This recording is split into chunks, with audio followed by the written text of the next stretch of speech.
حبيب الله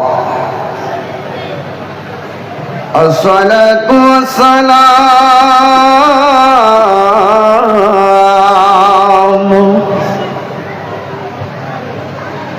عليك يا شفيع المذنبين الصلاة والسلام عليك يا رحمة العالمين. الحمد لله رب العالمين خالق السماوات والأرضين. الصلاة والسلام على أشرف الأنبياء والمرسلين وعلى آله وأصحابه وأزواجه وذريته أجمعين. الذي أرسله بالحق بشيرا ونذيرا وداعيا إلى الله بإذنه وسراجا منيرا. إن الله وملائكته يصلون على النبي يا أيها الذين آمنوا صلوا عليه وسلموا تسليما. اللهم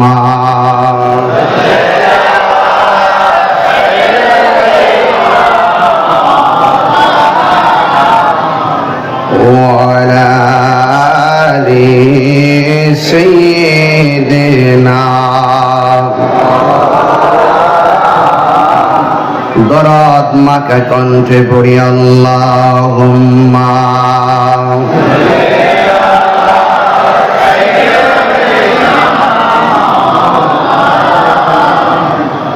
وعلى آل سيدنا.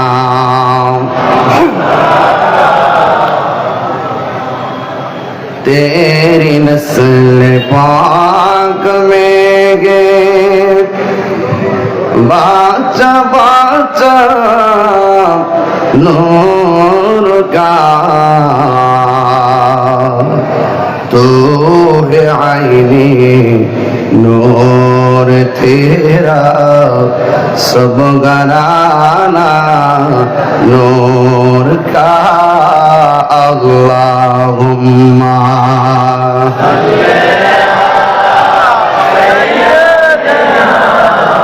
मौलाना मुहम्मद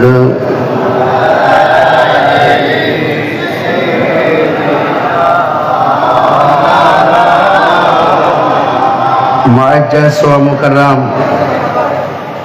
চট্টগ্রাম রাউজান হলদিয়া ইয়াসিননগর Fakirpara 7 star পরিষদের উদ্যোগে পবিত্র ঈদে মিলাদ নবী সাল্লাল্লাহু আলাইহি ওয়াসাল্লাম উদযাপন উপলক্ষে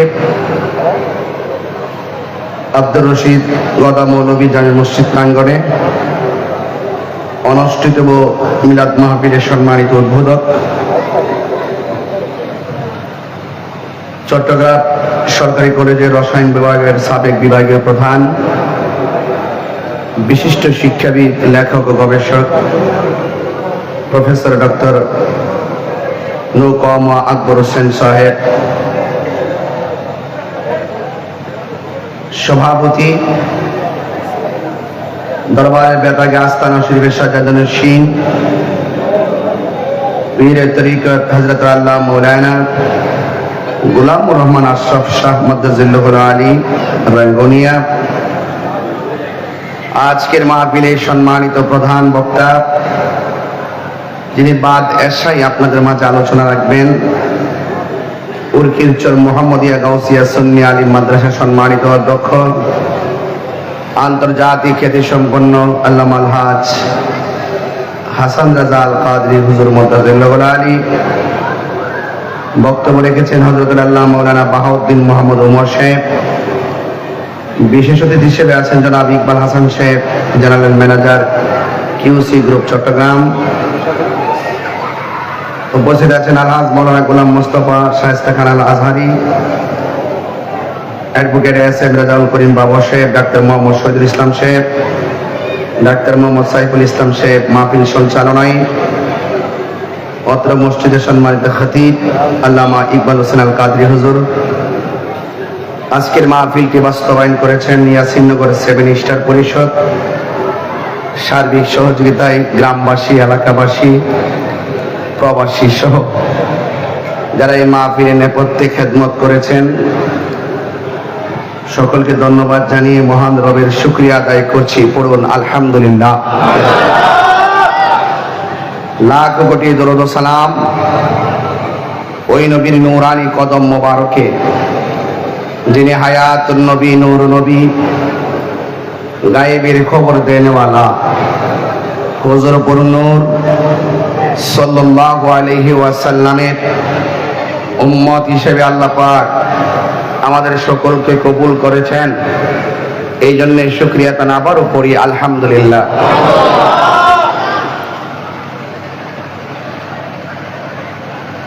সমাজতান্ত্রিক ভাবে সমাজের আপামর মানুষের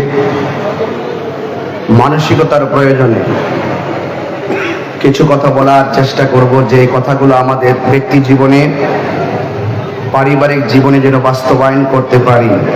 আল্লাহ পাক যেন সেই তৌফিক দান করে। সকলে পড়ুন আমিন। আমাকে বলা হয়েছে পবিত্র ঈদে মিলাদুন নবী সাল্লাল্লাহু আলাইহি সাল্লামের গুরুত্ব, নবী পাকের শান মান, গীবত এবং সমাজের যুব সমাজ যেন নামাজমুখী হয়, মা বাবার খেদমতমুখী হয়। একটি যুব সমাজ যেন তার জীবনটাকে ইহকাল পরকালের জন্য প্রস্তুত করতে, যে কথাগুলো খুবই প্রয়োজন, সেই কথাগুলো ব্যক্ত করার জন্য আমাকে অনুরোধ করা হয়েছে। আমি দেখতে পাচ্ছি প্যান্ডেল কানায় কানায় ভরপুর হয়ে যাচ্ছে। মাগরিবের পর যদি এই অবস্থা হয়, এশারের পরে না জানি কি হয়। আজকে মাগরিবের নামাজের পর পর যে আপনাদের আশিকদের উপস্থিতি, এই উপস্থিতি প্রমাণ করে আমরা এই রাউজানের মানুষ, ইয়াসিননগরের মানুষ, নবী বান্ধব মানুষ। তো আজকে আপনাদের কাছে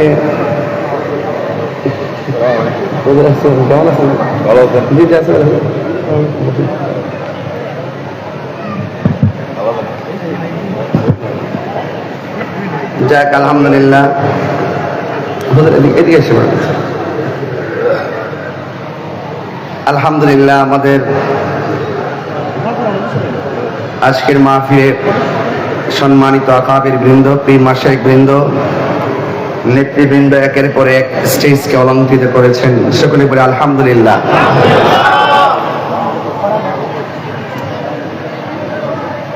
আজকের এই মাহফিল অত্যন্ত সুন্দর একটি পরিবেশে অনুষ্ঠিত হতে যাচ্ছে। সবচাইতে আরো সুন্দর হবে যদি আপনারা আদবের সাথে বসে নীরবে কথাগুলো শোনেন এবং হৃদয়কে যদি আপনারা আলোকিত করেন। আপনারা জবান খুলে বলুন, আমাদেরকে ধরা দামে পাঠিয়েছেন কে? দুইটা ধারা আমাদের মাঝে অর্পণ করা হয়েছে। এক নম্বর, মা আতাকুমুর রাসূলু ফাখুযুহু। এই 12 রবিউল আউয়াল আমার নবীজি দুনিয়াতে তাশরীফ এনেছেন। আল্লাহর পক্ষ থেকে রাসূল করিম সাল্লাল্লাহু আলাইহি সাল্লামকে যে নিয়ম নীতিগুলো দিয়েছেন, সেই জায়গা থেকে বলা হয়েছে আল্লাহর পক্ষ থেকে যা কিছু কল্যাণকর তা তোমরা গ্রহণ করো। ওয়ামা নাহাকুম আনহু ফান্তাহু। আর যা কিছু নিষেধ কিংবা অকল্যাণকর তা থেকে তোমরা দূরে থাকো। তাহলে আমরা কোনটা ভালো কোনটা মন্দ সেটা আমরা জানি। এখন শুধুমাত্র মানাটা বাকি আছে। একটি কথা মনে রাখবেন, জানার নাম ঈমান নয়, মানার নাম হলো ঈমান। এখানে মসজিদ আছে, আমি আপনি সবাই জানি 5 ওয়াক্ত নামাজ পড়তে হবে, কিন্তু আমরা পড়ি না। এই জানার কোনো দাম নাই। সামনে মানুষ আসতেছে, আচ্ছা দয়া করে মেহেরবানি করে একটু সামনে আসুন। সবাই একটু চাপেন তো, আস্তে আস্তে সামনে আসুন। অনেক লোক আসতেছেন, তাদের বসা কষ্ট হবে। যাক, আপনারা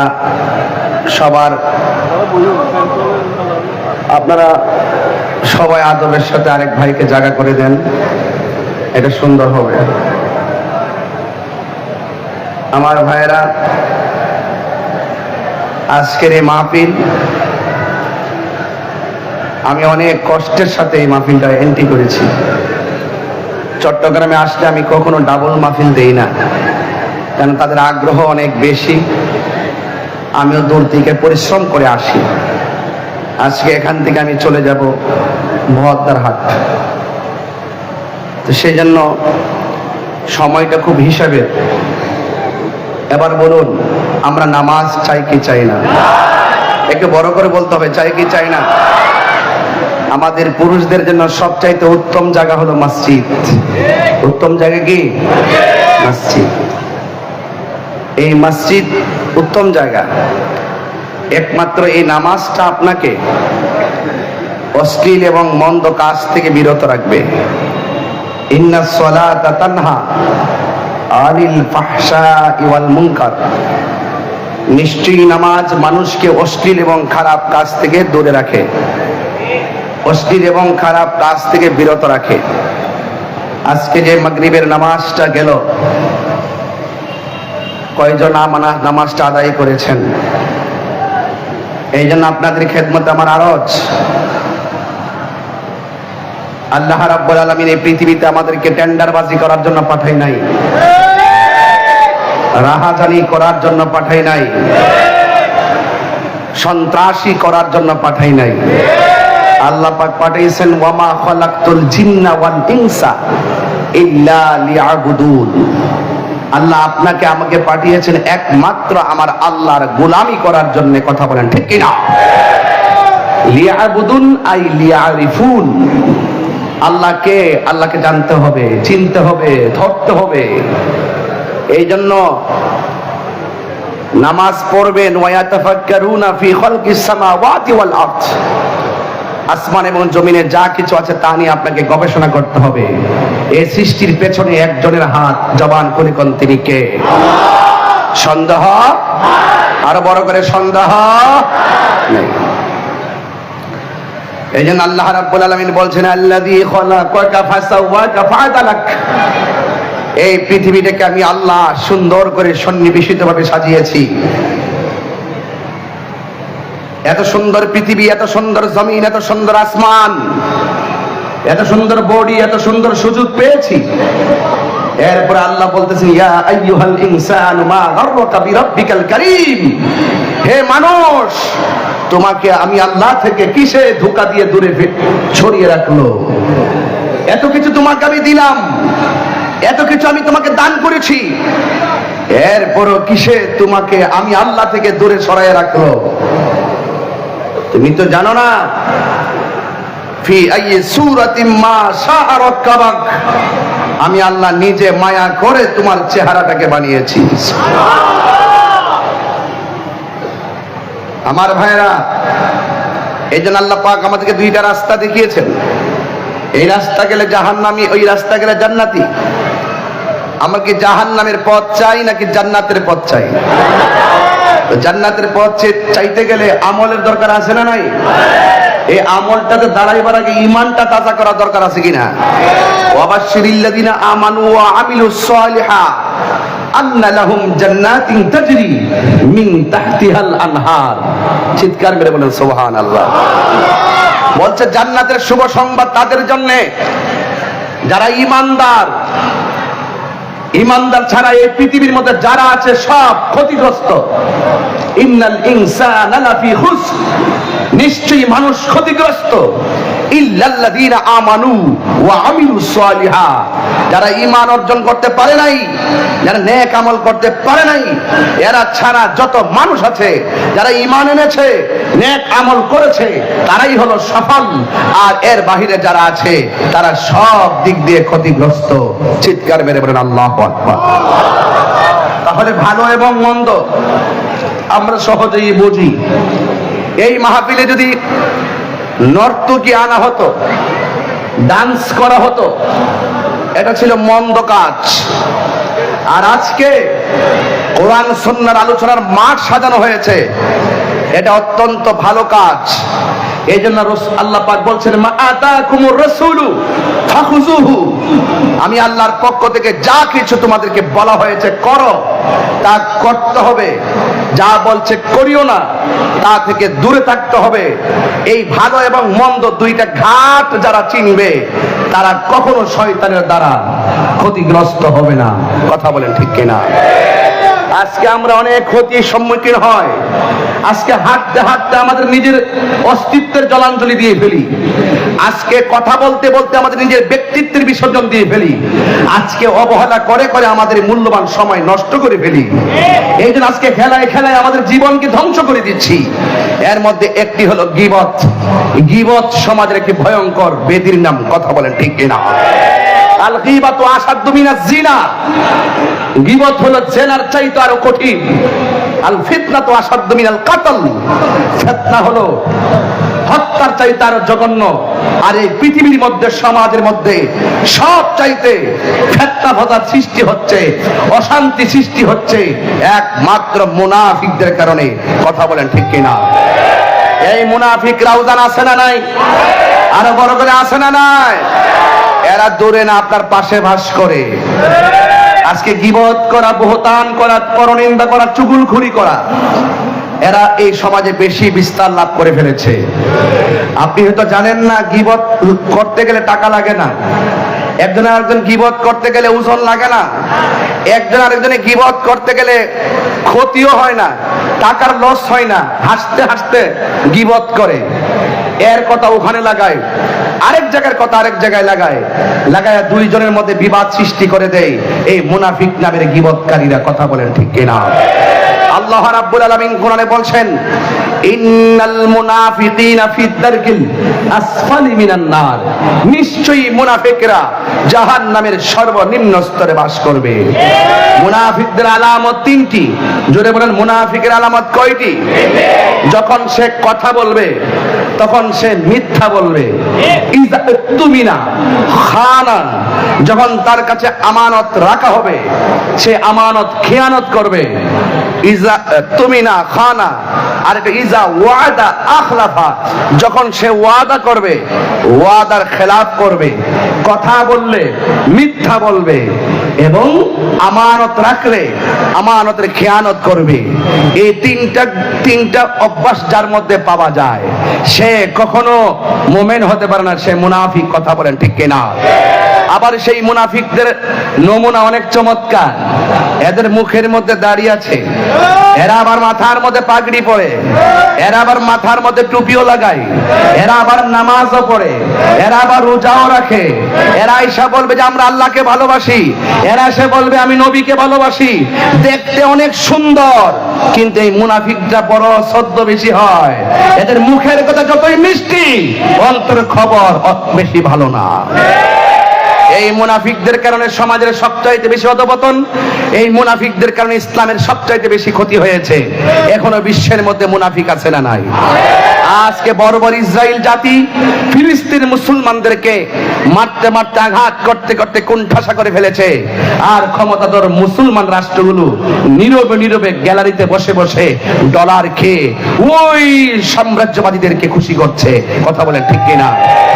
এই জন্য ইসলামের ইতিহাস যদি তালাশ করেন, মুসলমানরাই ছিল সংখ্যাগরিষ্ঠ, মুসলমানরাই ছিল অত্যন্ত শক্তিশালী। এই মুসলমানদের শক্তিশালী প্ল্যাটফর্ম নষ্ট হওয়ার পিছনে মুসলমানরাই দায়ী, কারণ মুসলমানদের ভিতরে মুনাফিক বেশি। কথা বলেন ঠিক কিনা? এই মুনাফিক রওজান থেকে দূর করতে হবে, এই মুনাফিক ইয়াসিন নগর থেকে দূর করতে হবে। আর এই ইয়াসিন নগরের মানুষের হৃদয়কে আলোকিত করার ব্যবস্থার মানুষই আজকে এই পবিত্র ঈদে মিলাদুন নবী সাল্লাল্লাহু আলাইহি সাল্লামের মাহফিল সাজানো হয়েছে। কথা বলেন ঠিক কিনা? এই জন্য আমার ভাইয়েরা, আমি অনুরোধ করে বলবো, আল্লাহর হাবিব সাল্লাল্লাহু আলাইহি সাল্লাম দুনিয়ার মধ্যে তাশরীফ এনেছেন। 63 বছরের জিন্দেগি তিনি দুনিয়াতে শরীয়তে ছিলেন, শরীয়তের পর্দার আড়াল হয়েছেন। হাকিকতে তিনি যদিও আমাদের জানের চাইতে আরো নিকটে হাজির ও নাজির আছেন। এই 63 বছরের জিন্দেগিতে আল্লাহর হাবিব সাল্লাল্লাহু আলাইহি সাল্লাম মুনাফিকদেরকে চিহ্নিত করেছেন, মুনাফিকদেরকে দেখিয়ে দিয়েছেন, মুনাফিকদেরকে মসজিদ থেকে বের করে দিয়েছেন। কারণ রাসূল বলছেন কাফের চাইতো মুনাফিক সবচাইতে ভয়ঙ্কর। কথা বলেন ঠিক কিনা? কাফের চাইতে ভয়ঙ্কর কেন? কাফের তো বোঝা যায় সে আমার ওপেন কাফের, তার সাথে আমার সম্পর্ক নাই, কিন্তু মুনাফিক বোঝার কোনো সুযোগ নাই। আল্লাহর হাবিব তো চিনতেন ওনার পাওয়ার গুণে, আমরা তো চিনি না। রাসূল বলছেন কিয়ামত পর্যন্ত এই মুনাফিকরা আমার উম্মতদেরকে জ্বালিয়ে পুড়িয়ে মারবে, কারণ এই মুনাফিকরা কাফের চাইতে আরো ভয়ঙ্কর। তাই তো আল্লাহ বলছেন, ও বন্ধু, এই মুনাফিক যারা হবে ওয়ালা তাকুম আলা কবরিহি, এই মুনাফিকদের কবরের কাছেও আপনি যাবেন না। এই জন্য এই গীবত যারা করে, যারা মুনাফিকি করে, যারা পরনিন্দা করে, যারা চুগলখড়ি করে, আল্লাহর হাবিব সাল্লাল্লাহু আলাইহি ওয়াসাল্লাম একদিন তিনি কবরস্থানে পাশ দিয়ে যাচ্ছেন। আপনারা জবান খুলে বলুন, আমার নবী মাটির উপর দিয়ে গেলেও মাটির নিচে কি হয় আমার নবী দেখার ক্ষমতা আছে না নাই? এই আওয়াজে মানি না, জবান খুলে করে আছে না নাই? হাত তুলে বলে আছে না নাই? এটা হলো ঈমানদারদের আওয়াজ। আওয়াজ ভয়ঙ্কর ভাবে করবেন যেন মুনাফিকদের দুর্গে আগুন লেগে যায়। ঈমানদারের আওয়াজ আসতে হয় না, ঈমানদারের আওয়াজ জুড়ে হয়। বাবা শাহজালালের আল্লাহু আকবার ধ্বনিতে গৌর গোবিন্দের বিল্ডিং ভেঙে চুরমার হয়ে গেছে। এই জন্য সুন্নি জনতাকে ঘুমিয়ে থাকলে চলবে না, সুন্নি জনতাকে জাগ্রত করতে হবে, ঘর সংশোধন করতে হবে, সমাজ সংশোধন করতে হবে, রাষ্ট্র সংশোধন করতে হবে। আহলে সুন্নাত ওয়াল জামাত যদি ঐক্যবদ্ধভাবে শান্তির মিশন নিয়ে এগিয়ে যেতে পারে, তাহলে রাষ্ট্র ব্যবস্থা আহলে সুন্নাত ওয়াল জামাতের পরামর্শ নিতে বাধ্য হবে। কথা বলেন ঠিক? মুনাফিকি দূর করুন। সামনে আসলে সালাম দিবেন, আবার তলে তলে ফেক আইডি খুলে আবার সেই সালামের মানুষটাকে গালি দিবেন। এই আচরণ বন্ধ করুন। অনলাইনে এসে ফেসবুকে এসে লিখবেন আমরা মিলেমিশে থাকতে চাই, আর তলে তলে গাছ কাটবেন আর উপর দিয়ে পানি ঢালবেন। এটাই মুনাফিকদের চরিত্র। কথা বলেন ঠিক কিনা? আমরা সুন্নিরা আজ বিচ্ছিন্ন নয়, আমরা সুন্নিরা আজ ঐক্যবদ্ধ। এমন ভাবে ঐক্যবদ্ধ প্রদর্শন করেছি, সীসার আলা প্রাচীরের চাইতে আরো শক্তিশালী। সর্ববাতিলের বিরুদ্ধে আমাদেরকে ঐক্যবদ্ধ ভাবে জবাব দিতে হবে। কথা বলেন ঠিক কিনা? বলেন। যারা পবিত্র ঈদে মিলাদুন নবী সাল্লাল্লাহু আলাইহি সাল্লাম জশ্নে জুলুসের বিরোধিতা করে, তাদেরকে আমরা উদাত্ত আহ্বান জানাই, আসুন এক কাতারে আসুন, আপনারাও শান্তি পাবেন। আসুন, আপনারা ফতোয়াবাজি আর করবেন না। আল্লাহর হাবিব সাল্লাল্লাহু আলাইহি সাল্লামের শুভ আগমনে আনন্দিত হওয়া, এটা দলিল খুঁজতে হয় না। যারা মানে না তাদেরকে এত দলিল দিলেও মানবে না, আর যারা মানে তারা দলিল খুঁজে না। আজকে তাহিরি হুজুর আসবে, পীর মাশায়েখরা আসবেন, আমাদের আহলে সুন্নাত ওয়াল জামাতের নেতৃবৃন্দ আসবেন। আপনাদের এলাকার ভিতরে আনন্দের ঢেউ উঠে গেছে। এটার নামই তো ঈদ। এই ঈদ খুঁজতে গেলে দলিল খুঁজতে হয় না, এমন ঈদ প্রতিদিন হয়। কথা কন ঠিক না বেঠে? আপনি আরবে খোঁজ নিয়ে দেখেন যে সমস্ত দিবসগুলো আছে, শ্রমিক দিবস, বিভিন্ন যে দিবস আছে, এই দিবসগুলোর শুরুতে লেখা ঈদ। ঈদ ঈদ শুনলেই ওই ঈদুল ফিতর মনে করার সুযোগ নাই। বিভিন্ন দিবসকে ঈদ বলা হয়। নবী যেই দিন আসছেন সেই দিবসটাকে আমরা ওই দিবস হিসাবে ঈদ বলি। এটা নিয়ে এত ঠেলাঠেলি তো দরকার নাই। কথা কন ঠিক না বেঠে? যারা ধাক্কা ধাক্কি করে এরা সংগ্রামের পর থেকে ধাক্কা ধাক্কি করতেছিল। এই ধাক্কা ধাক্কি করতে করতে কোনদিন আমরা মসজিদের ভিতরে ঈদে মিলাদুন্নবী পালন করেছি। এরপরে ধাক্কা ধাক্কি আমরা মোকাবেলা করে আমরা বাড়ির উঠানে মিলাদুন্নবী সাল্লাল্লাহু আলাইহি ওয়াসাল্লামের জশ্নে জুলুস পালন করেছি। এরপরে এদের মোকাবেলা করে আমরা রাস্তাঘাটে সামনে এসে দাঁড়িয়ে আমরা কি করেছি? জুলুস পালন করেছি। এদের মোকাবেলা করে আজকে দেশ থেকে দেশান্তরে 800 থেকে 200 দেশে আমাদের অসংখ্য জায়গায় পবিত্র ঈদে মিলাদুন্নবীর জশ্নে জুলুস পালিত হয়। কথা বলেন ঠিক কিনা?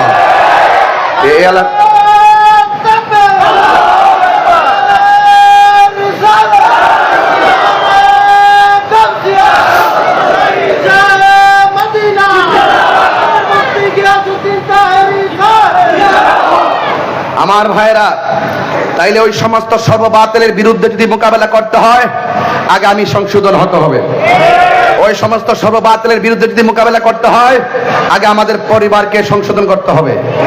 নিজের ব্যক্তিগত জীবন, পারিবারিক জীবন, সামাজিক জীবনকে যদি আমরা কন্ট্রোল করতে পারি, ইনশাআল্লাহ ঐক্যবদ্ধ থাকলে আমরা হারবো না। যদি বিচ্ছিন্ন থাকে আমরা হেরে যাব। হারার দিন শেষ। ঐক্যবদ্ধ হয়ে দেখিয়ে দিবেন এটা শেরে বাংলার বাংলাদেশ। কথা বলেন ঠিক কিনা বলেন? এটা পরিষ্কার সমীকরণ। এবার আসুন দেখি আহলে সুন্নাত ওয়াল জামাত তারা মুনাফিকি করে?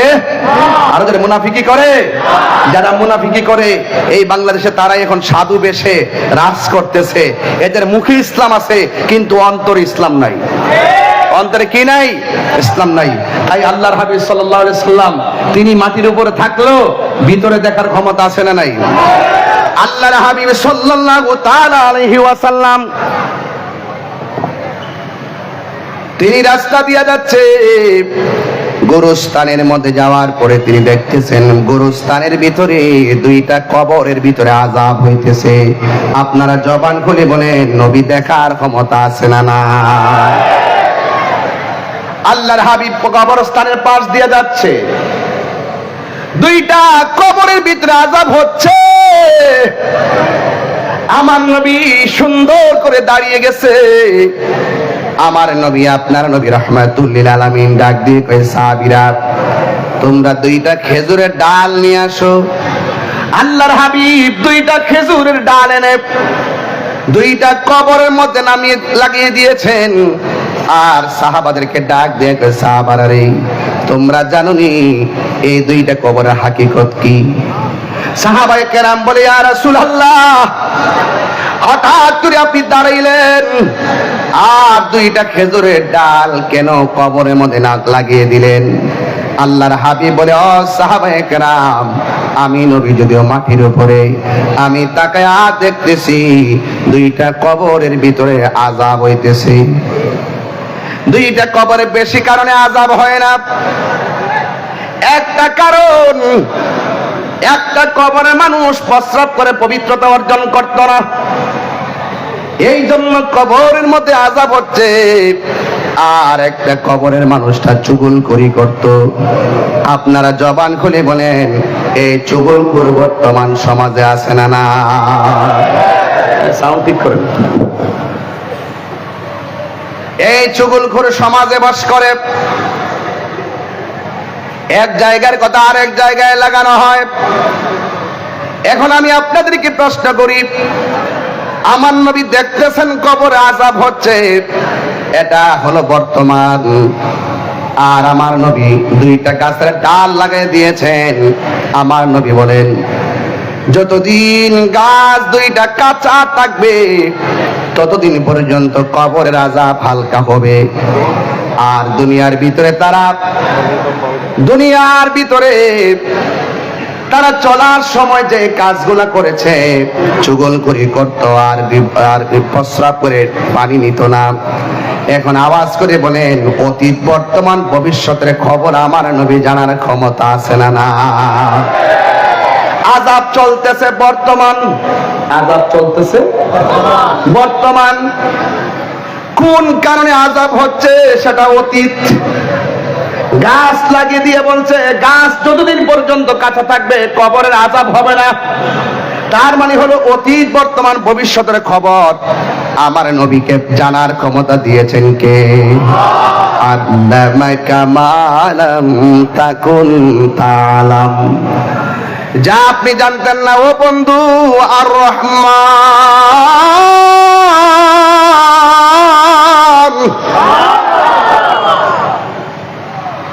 আল্লামাল কুরআন খালাকাল ইনসান আল্লামাহুল বায়ান।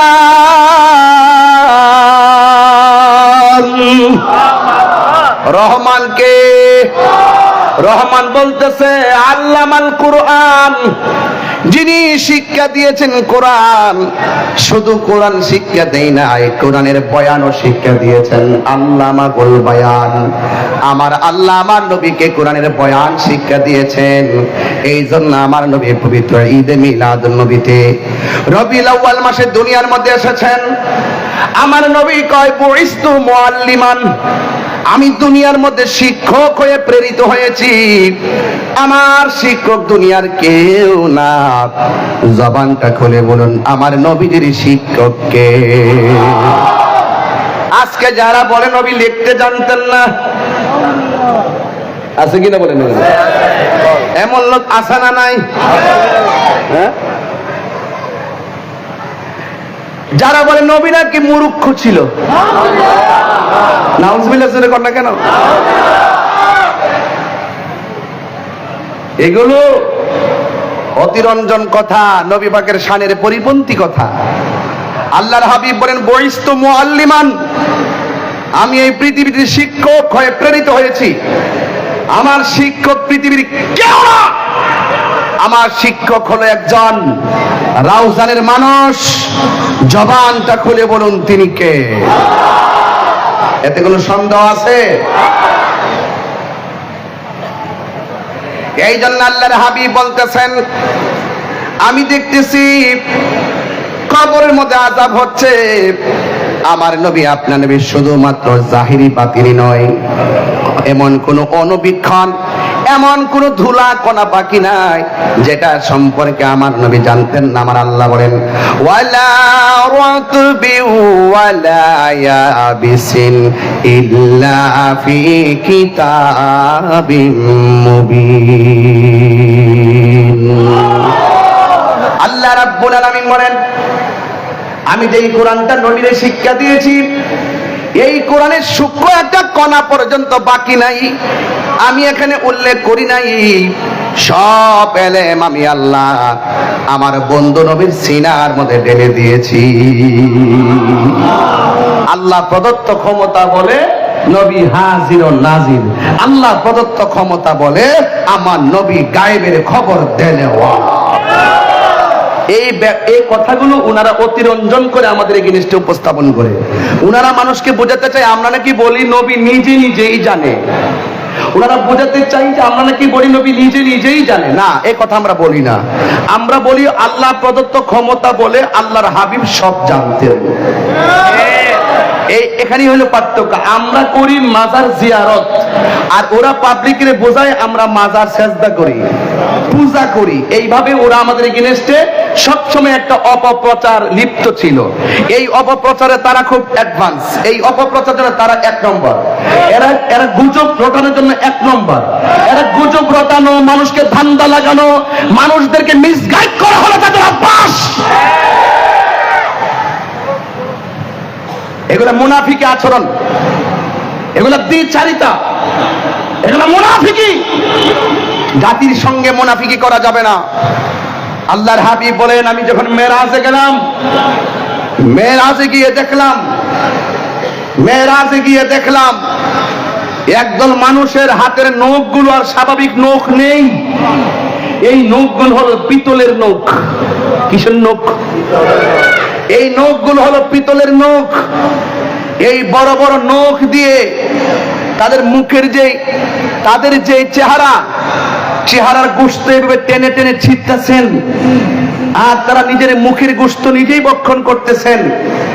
আল্লাহর হাবিব আল্লাহকে জিজ্ঞেস করেন, আল্লাহ এই সমস্ত বান্দাগুলো কারা যাদের নখগুলো হলো তামার, পিতলের, আর সেই নখগুলো দিয়ে নিজের চামড়াগুলো টেনে টেনে টেনে টেনে টেনে টেনে খুলতেছেন? ওরা কারা? এরা হলো ওই সমস্ত বান্দা যারা দুনিয়ার জমিনে এক ভাই আরেক ভাইয়ের গীবত করত। কথা বলেন ঠিক কিনা? ওই যে বলা হয়েছে গীবত করা মানে হলো আপন ভাইয়ের গোশত খাওয়া। কথা কোন ঠিক না বেঠে? এই জন্য আজকে থেকে কমিটমেন্ট করেন, গীবত কি চলবে না বন্ধ হবে? আরো বর্গে গীবত কি চলবে না বন্ধ হবে?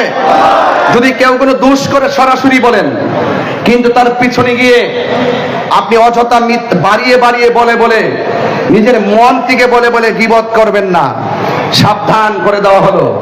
এই জন্য বলছে গীবত বলি, মন্দ কাজ বলি, যত খারাপ কাজ বলি, সমস্ত খারাপ কাজ থেকে একটা ইবাদত তোমাকে ফিরিয়ে রাখবে, সেই ইবাদতের নাম হলো সালাত।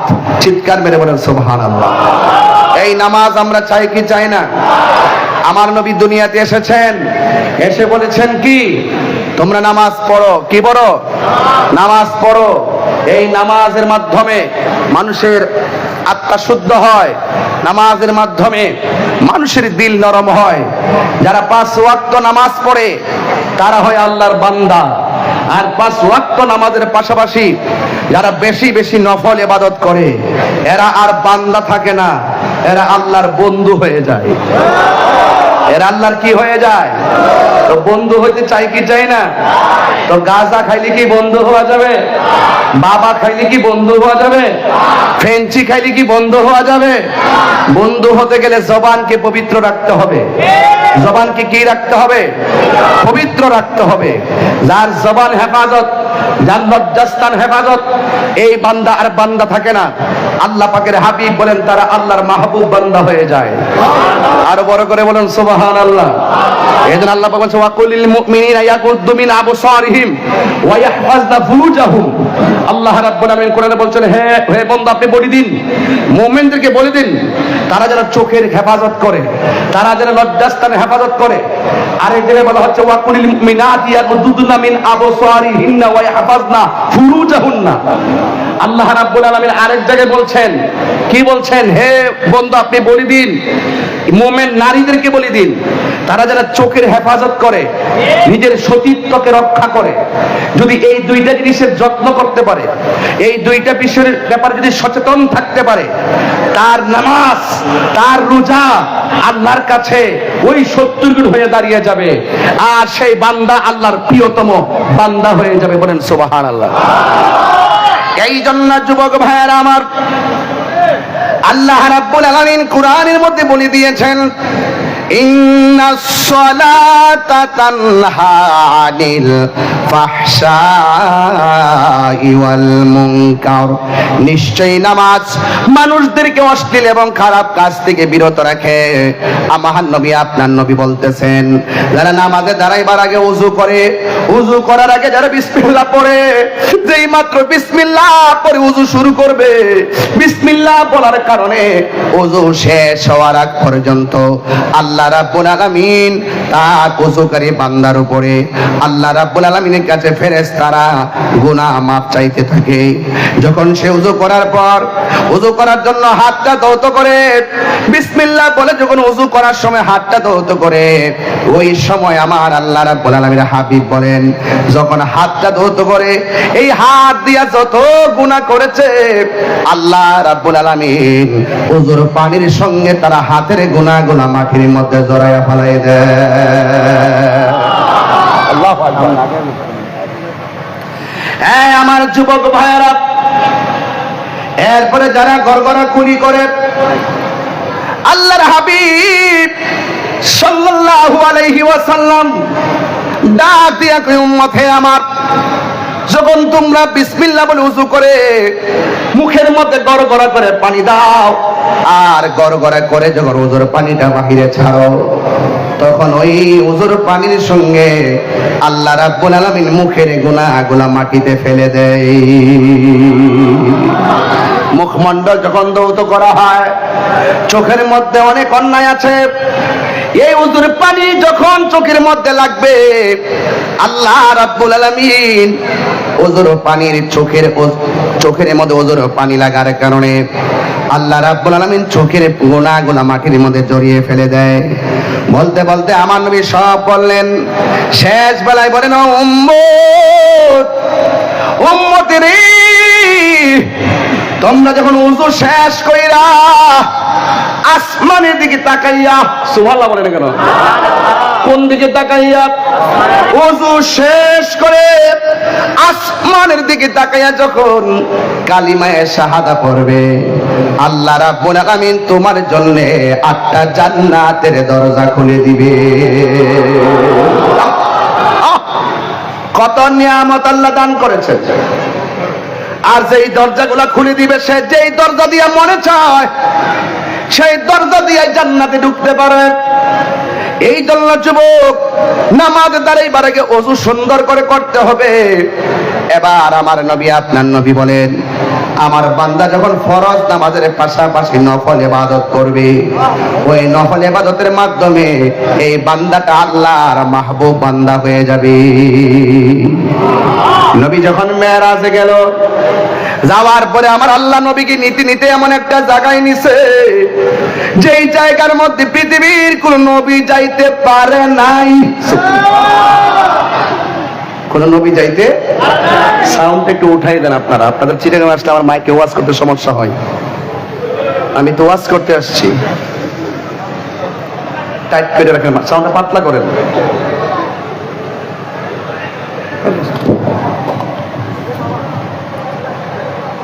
এই জন্য আমার যুবক ভাইয়েরা, আল্লাহর হাবিব মেরাজের মধ্যে গিয়েছেন। মেরাজের মধ্যে যাওয়ার পর আল্লাহর হাবিব সাল্লাল্লাহু তাআলা আলাইহি ওয়াসাল্লাম যখন তিনি মেরাজের মধ্যে গিয়েছেন, আমার নবীকে আমার আল্লাহ বড় মায়া করে তিনি দিদার নিয়েছেন। আসমান হি পর সব নবী রহ গয়ে, আরশে আজম পে পৌঁছা হামারা নবী। জুড়ে কোন ঠিক কিনা? আরশে আজম पे पहुंचा हमारा नबी, जिसका कोई सानी नहीं, वो नबी हमारा है। मुस्तफा की अजमत का हद है ना किनारा है। हाथ করে বলো মারহাবা। দুই হাত সোজা করে বলুন, নবীর মেরাজ কি স্বপ্নে হয়েছে নাকি বাস্তব হয়েছে? বাস্তব মেরাজের পক্ষে কে কে আছেন? দুই হাত তুলে দেখাবেন ইনশাআল্লাহ।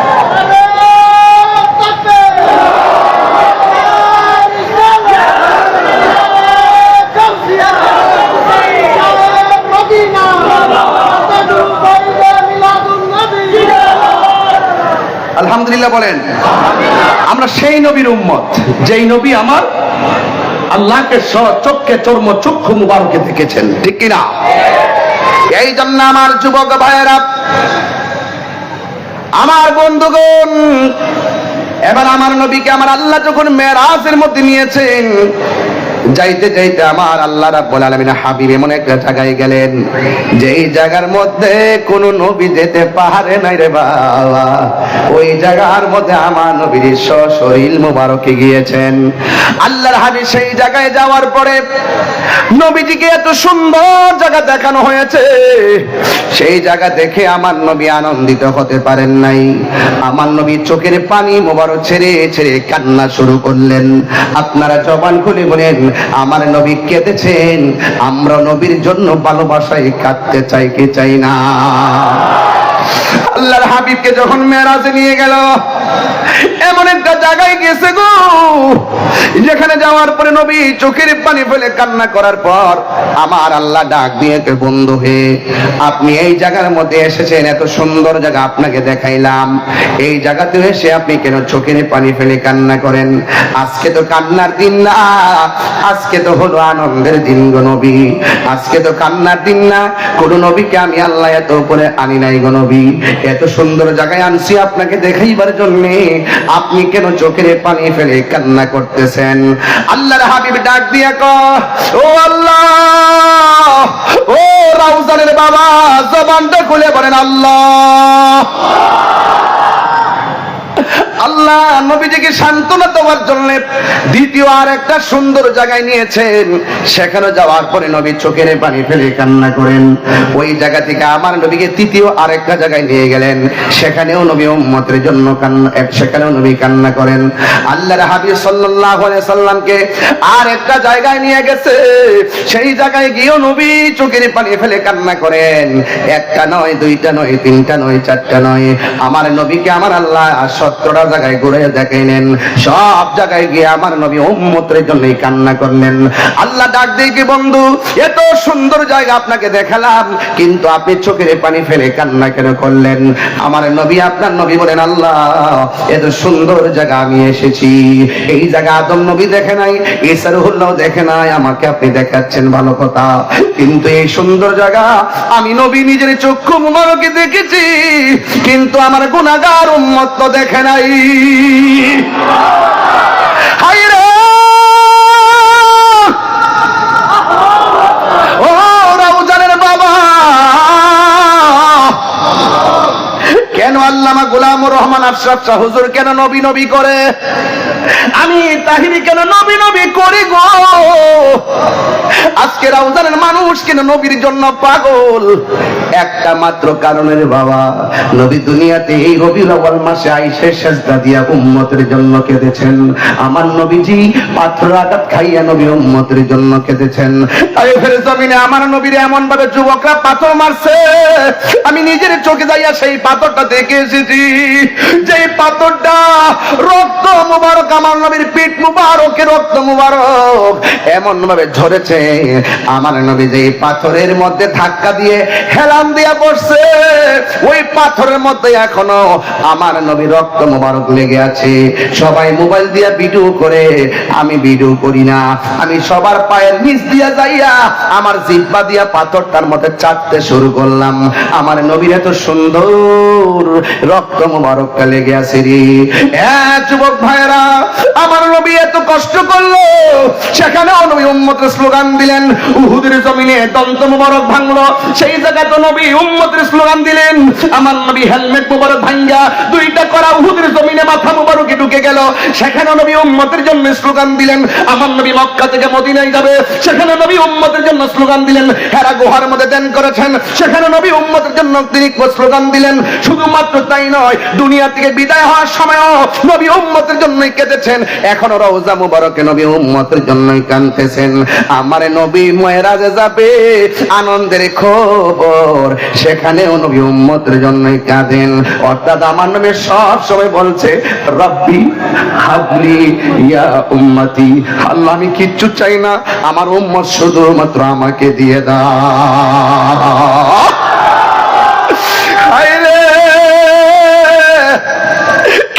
ভাষায় আমি নবীর চিনাবো। লাকাদ কানা লাকুম ফি রাসূলিল্লাহি উসওয়াতুন হাসানা। রওজানের বাবা, ও ইয়াসিন নগরের বন্ধু, একটা কথা মনে রাখবেন, নবীজি হলো আমাদের জন্য মডেল। কথা বলেন ঠিক কিনা? যেই নবী উম্মতের জন্য কাঁদে, সেই নবীর জন্য আমরা জীবন দিতে চাই কি চাই না? আর বড় করে বলুন, চাই কি চাই না?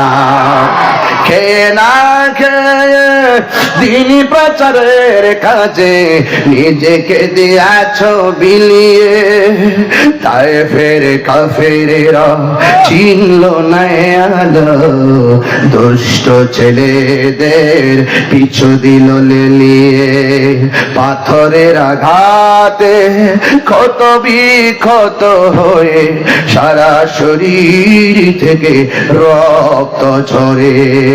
হে রাসূল, তোমাকে ভুলে আমি কেমন করে? হে রাসূল, তোমাকে ভুলে আমি কেমন করে? হেরার গুহায় তোমারই থেন, আসমান থেকে নামে আল কোরআন। হেরার গুহায় তোমারই দেন, আসমান থেকে নামে আহাল কোরআন, ভাঙল সবার ভুল তোমারই উপরে, আসেল কোরআনের ছায়া তোলে। খালিদ ওমর আলী আবু বকর ইসলামী চান্দা নীলজ তুলে।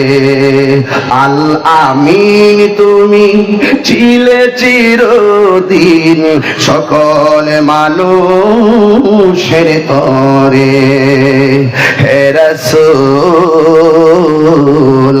তোমাকে ভুলে আমি কেমন করে, হে রাসূল তোমাকে ভুলে আমি কেমন করে। হাজারো ব্যথা বেদনার পরে ফিরে আসনি তুমি আপন ঘরে। দিনের আলো তুমি ছড়িয়ে দিতে চলে গেছো মদিনায় মক্কা ছেড়ে। হে রাসূল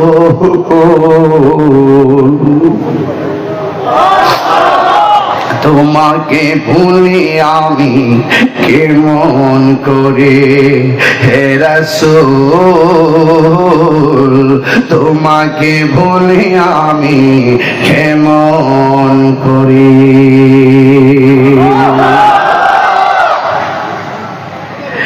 এ বন্ধু এখনো নবী রওজার ভিতরে সাজদায় পড়ে কান্দে, কথা বলেন ঠিক কিনা বলেন। বান্দা যখন নামাজে দাঁড়ায় যায় আমার নবী খুশি হয়ে যায়। বান্দা যখন নামাজের টাইমে রাস্তাঘাটে ক্যারাম বোর্ড খেলে, বান্দা যখন নামাজের টাইমে রাস্তায় আড্ডা মারে আমার নবী বড় কষ্ট পায়, কথা বলেন ঠিক কিনা। আমরা নবীর কষ্ট দিতে চাই না, আমরা নেক আমল করলে আমার নবী বড় প্রাউড ফিল করে। এই জন্য নবীর কাঁদানো যাবে না। আমার নবীকে আল্লাহ 17টা জায়গায় ঘুরানোর পর আমার নবী ডাক দিয়ে কয় আল্লাহ, জবানটা খুলে বলো আল্লাহ, আর মায়ার সুরে বলি আল্লাহ। আমি এত সুন্দর জায়গা দেখলাম কিন্তু আমার উম্মত তো এত সুন্দর জায়গা দেখে নাই। আল্লাহ ডাক দিয়ে কে বন্ধু মেরাজের মধ্যে আনলাম, এত উপরে আনছি আল্লাযী বারাকনা হাওলাহু লিনুরিয়াহু মিন আয়াতিনা ইন্নাহু হুয়াস সামিউল বাসীর। এত সুন্দর জায়গা দেখাইবার জন্য আপনাকে এনেছি আমি, আল্লাহর কুদরত দেখার জন্য আপনাকে এনেছিলাম। আল্লাযী বারাকনা হাওলাহু, আল্লাযী যিনি বারাকনা প্রদক্ষিণ করিয়েছেন হাওলাহু চতুর্দিকে, লিনুরিয়াহু দেখানোর জন্য মিন আয়াতিনা আল্লাহর নিদর্শন সমূহ। চিৎকার মেরে কোন আল্লাহু আকবার।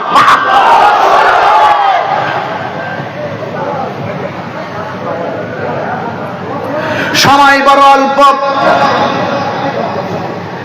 আর বেশি লক্ষ্য চূড়া করতে পারতেছি না। এরপরও আমি বলে দিয়ে যাই আমাকে চট্টগ্রামকে 10টায় মাইক ধরা লাগবে। এরপর আপনাদের মায়ায় পরে সময়টা বেড়ে যাচ্ছে, কষ্ট নিবেন না রে বাবা। তবে একটা কথা বলতে চাই, আমার নবীর মেরাজ কি স্বপ্নে নাকি বাস্তব? অনেকের মুখ বন্ধ, আরো জোরে বলুন, আরো বড় করে বলুন। যারা বলে নবীর মেরাজ নাকি স্বপ্নে হইছে এদের ঈমান গেছে, জীবনও গেছে, কথা কোন ঠিক কিনা? আল্লাহ ডাক দিয়া বলে বন্ধু হ্যাঁ আমার, হে বন্ধু আপনাকে আমি 17টা জায়গা ঘুরাইয়া দেখাইছি, সব জায়গায় গিয়ে আপনি উম্মতকে স্মরণ করেছেন। আমি আপনাকে বলে দেই এই মেসেজটা আপনার উম্মতের কাছে ডেলিভারি দিবেন কয় কি? ডাক দিয়া বলে বন্ধু হ্যাঁ আমার, আপনি 17টা জায়গায় এসে উম্মতকে স্মরণ করেছেন। আপনার উম্মত যখন 5 ওয়াক্ত নামাজ পড়বে, আপনারা রওজানের মানুষ বলেন ফজরের নামাজের ফরজ কয় রাকাত? জোরে বলেন কয় রাকাত? যোহরের নামাজের ফরজ কয় রাকাত? 2 আর 4 কত? আর আর আসর নামাজের ফরজ কয় রাকাত? 6 আর 4 কত? মাগরিবের নামাজের ফরজ কয় রাকাত? 10 আর 3 কত? ইশারের নামাজের ফরজ কয় রাকাত? 13 আর 4 কত? তো আমার নবীকে মেরাজে ঘুরাইছে কয় জায়গায়?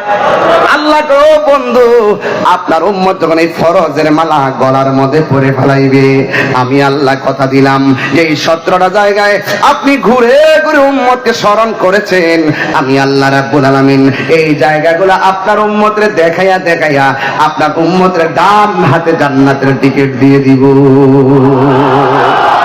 আরো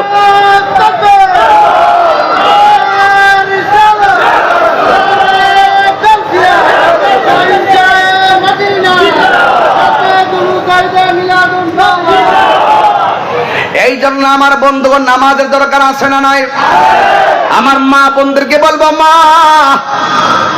এখনো সময় আছে, নামাজে দাঁড়িয়ে যান। আপনি যখন আবাদা হবেন, আপনি যখন সালেহা হবেন, আপনি যখন কানাতা হবেন, আপনি যখন জাহেদা হবেন, আপনি যখন সাদেকা হবেন, আপনি যখন সাবেরা হবেন, পেটের ভিতরে যখন আল্লাহ আপনাকে বাচ্চা দিবে, আপনার রিয়াজতের কারণে আপনার সন্তানটা সাধারণ সন্তান হয়ে ডেলিভারি হবে না, আপনার সন্তানটা বাইরে মুস্তামির মতন আল্লাহর ওলি হইয়া দুনিয়াতে আসবে। কথা বলেন ঠিক? মা ঠিক থাকলে সন্তান ঠিক হবে। কথা বলেন ঠিক না?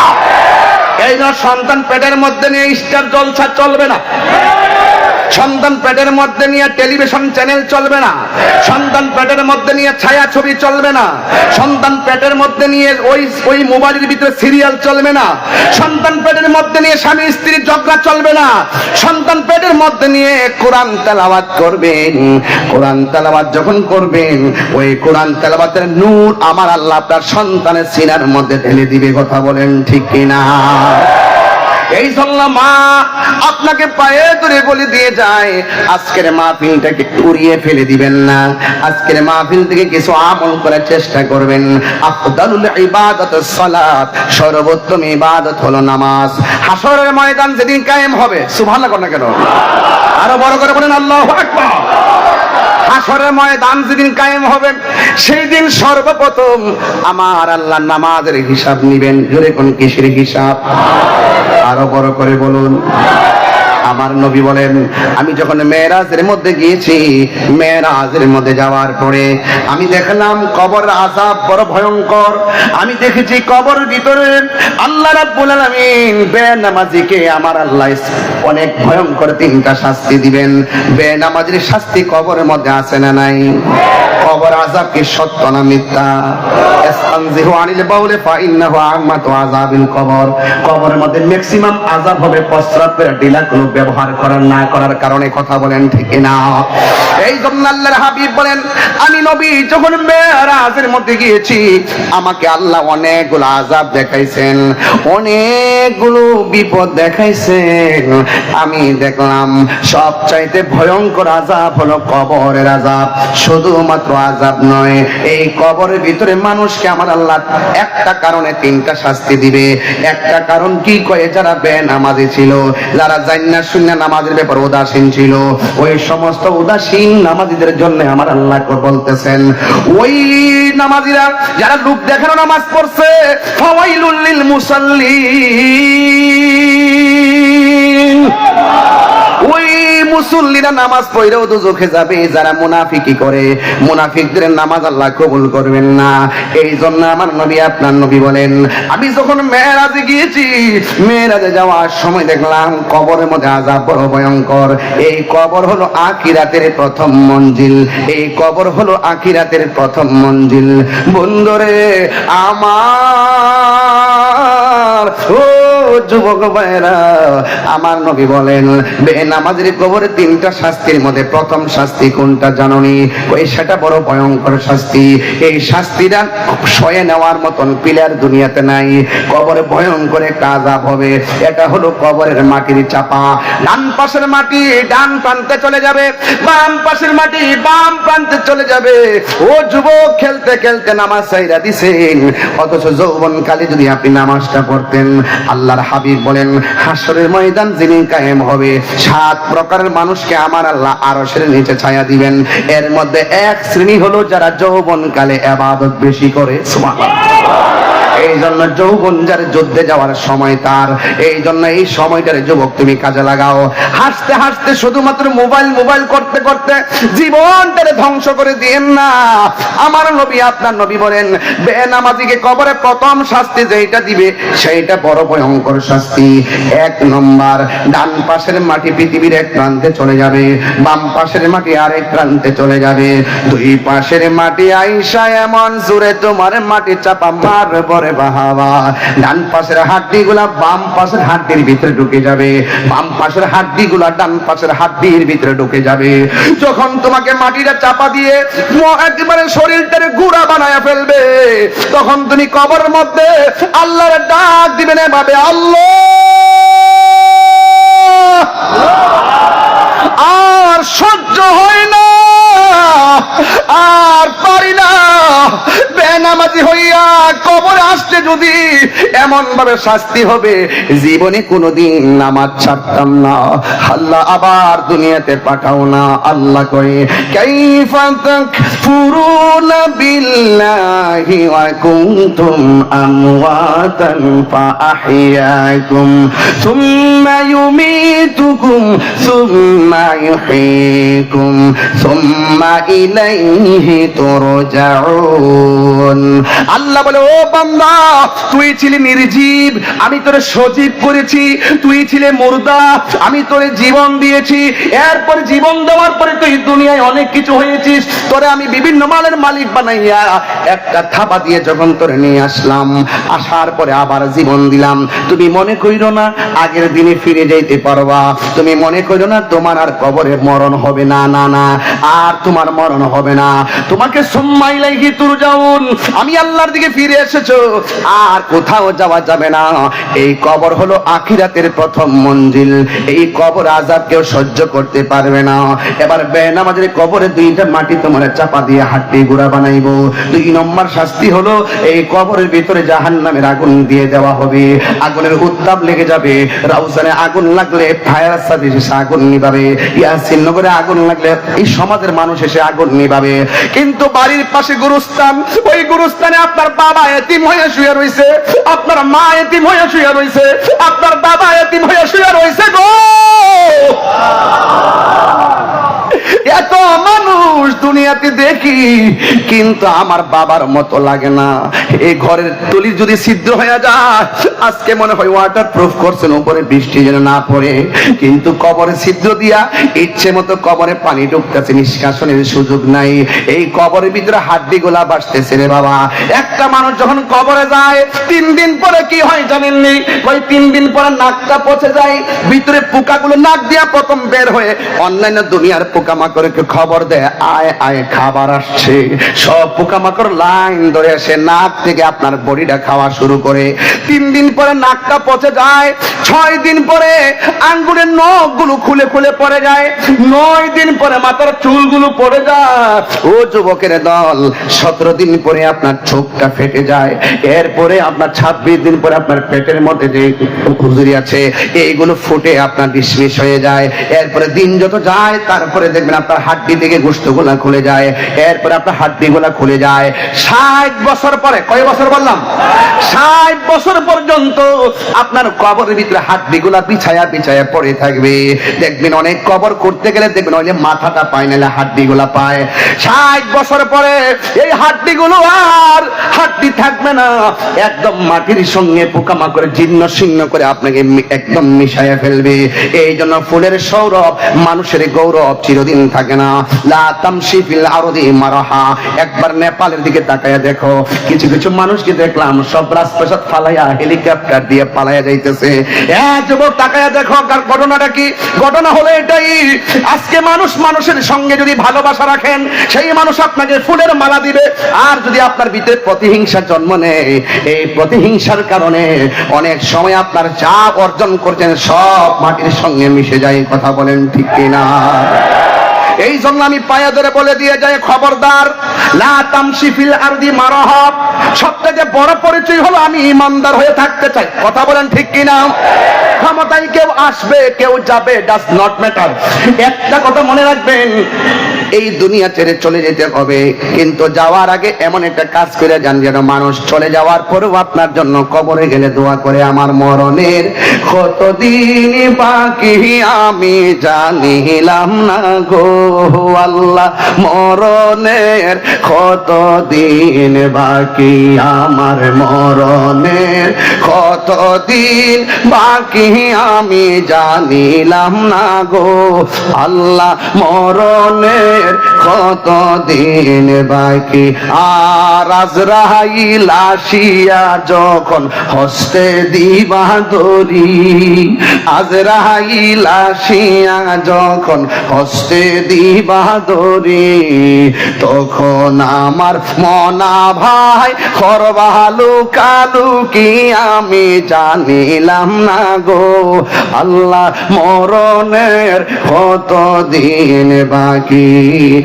আর 40 দিনের আগে ভাইরে মৌতের নিশানি, হুজুর এখানে আছেন, 40 দিন আগেই মৌতের নিশানা শুরু হয়ে যায়।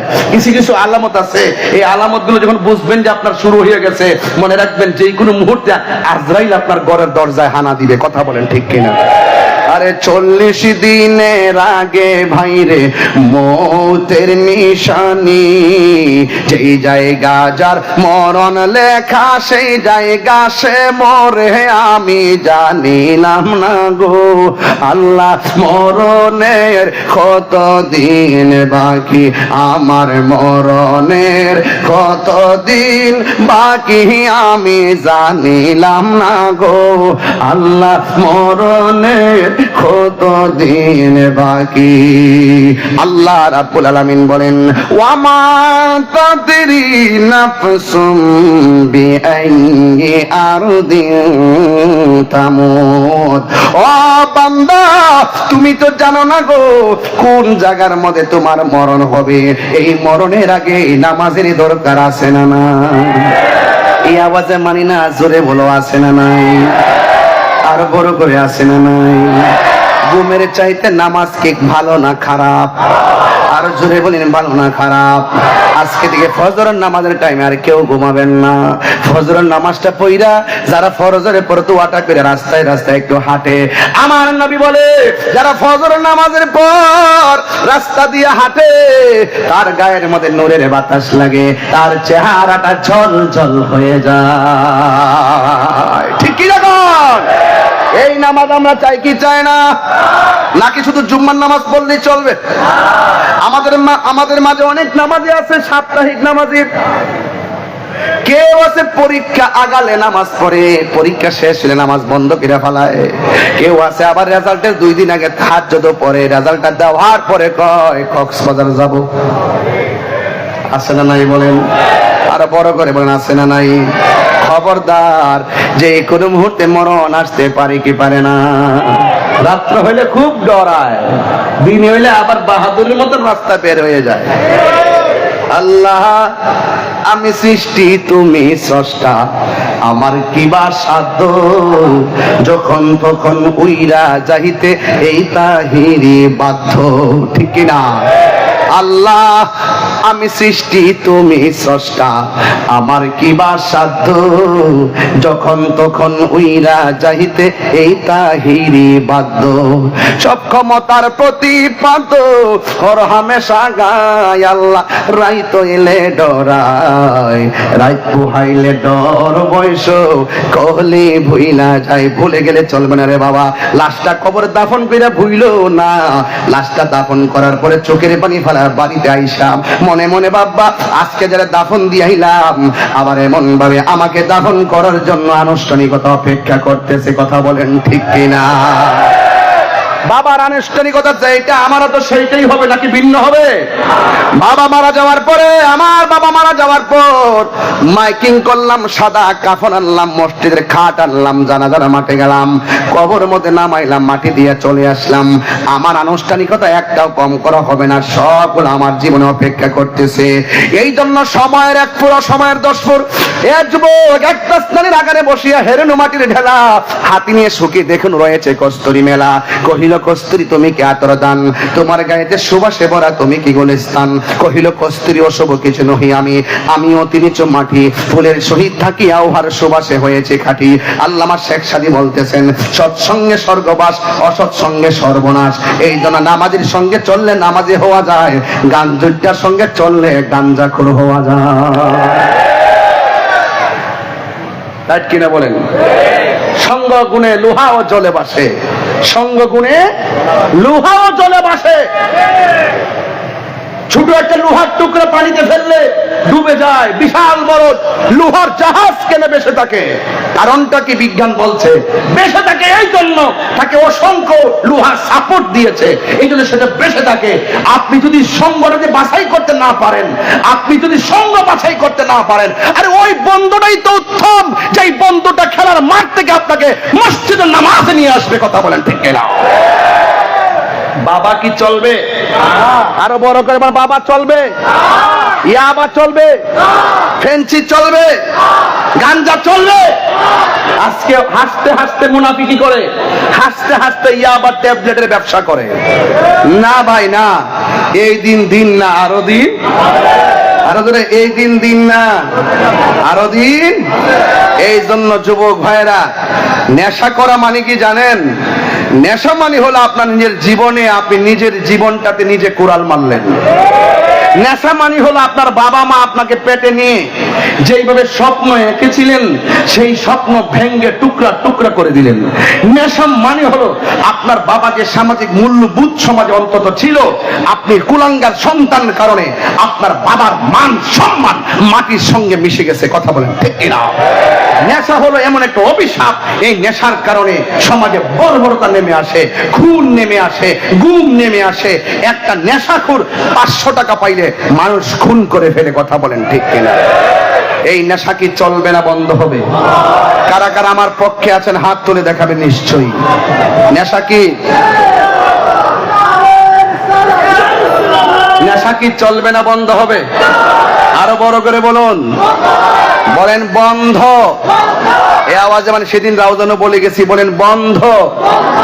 নবী আসছেন কি হালালকে প্রতিষ্ঠা করতে, হারামকে বর্জন শিখাইতে। কথা বলেন ঠিক কিনা? তাহলে বলুন বন্ধ। নেশা, হেতে গো নেশা বন্ধ না বলবে? নেশা মনে হচ্ছে নেশা দিবার লাগে কইতেছে। বন্ধ বলেন, বলেন নেশা। ওই যে ঠুট লড়ছে না, নিঃসন্দেহ জড়িত। বন্ধ বলেন, বন্ধ বলেন। ওই যে চাই দিচ্ছেন, কি আশ্চর্য, কি আশ্চর্য নেই। এই দেখেন কি অবস্থা, হে তেমনি তাকে দিচ্ছে। হে তাহির হুজুর জীবনে দেখে নাই, হে ভাবছে যে হুজুর গেলে কি আর আইব, হারাই গেছে। বলেন 1.5 ঘন্টা পর একটা হাসি দিছি, ওয়াজ তো করতে আছি, ঠেলে ঠেলে ওয়াজ করতে আছি, একটু বিরতিও লাগে, লাগে কি লাগে না? হাসি খুশি মায়া কান্না এগুলো নিয়েই তো সমাজ। কথা বলেন ঠিক কিনা? সবার সুখে হাসবো আমি, কাঁদবো সবার দুঃখে, নিজের খাবার বিলিয়ে দিব অনাহারীর মুখে। তাহলে দেন না সৎসঙ্গে স্বর্গবাস। আর এতে এবার বলেন বন্ধ। এই আওয়াজ আমি মানি না, এত হাজার হাজার লোক আওয়াজ আরো বড় হবে। নেশা, এই দেখছেন বাঙালি কত চালাক, এগুলোর সাইজ না করলে হয় না। বলেন নেশা, ইয়াবা, ফেন্সি, গাঞ্জা, সুদ, ঘুষ, চুরি, ডাকাতি, মুনাফিকি, গীবত, কুলখুরি, মিথ্যা কথা। বাস, এখন বলবেন চলবে। কি বলবেন? একটু বলেন নামাজ। এই মোবাইল রাখো। নামাজ সপ্তাহে সপ্তাহে না মাসে মাসে? দৈনিক দৈনিক দৈনিক কয় ওয়াক্ত? মাঝে মাঝে নফল পড়ার দরকার আসেনি? আমরা কি শুধু বান্দাই থাকবো, বন্ধু হতে হবে না? বলেন চলবে। নামাজ, রোজা, হজ, যাকাত, ইবাদত, মহব্বত, সোহবত, খেদমত, ভালো কথা, ন্যায্য কথা, উচিত কথা, সুদ। ওই হাত দিল না, হাত দিল না, চলবে নাকি? চলবে চলবে। এই সুদ কি চলবে? আমাদের দেশের হুজুররা তো এখন সুদের ওয়াজি করে না। হুজুর আসেনিও, এর এখন সুদের ওয়াজি করে না। দেশ উল্টে গেছে এত বছর, ওখানে আর কিছু কয় না। এখন শুধু চেয়ারটা দরকার আর ক্ষমতাটা দরকার। এগুলো হলো ওরে বাটফারের গোষ্ঠী। কথা বলেন ঠিক না বেঠে? আরে সুদ যে হারাম, এটা কি মোল্লার কথা না আল্লাহর কথা? তো আল্লাহর কথা বলতে তোমার ভয় কিসের? তুমি মুনাফিক। এই মুনাফিকদের কারণেই আজকে সত্যিকার ইসলামটা দাফন হয়ে যাচ্ছে। কথা বলেন ঠিক কি না বলেন?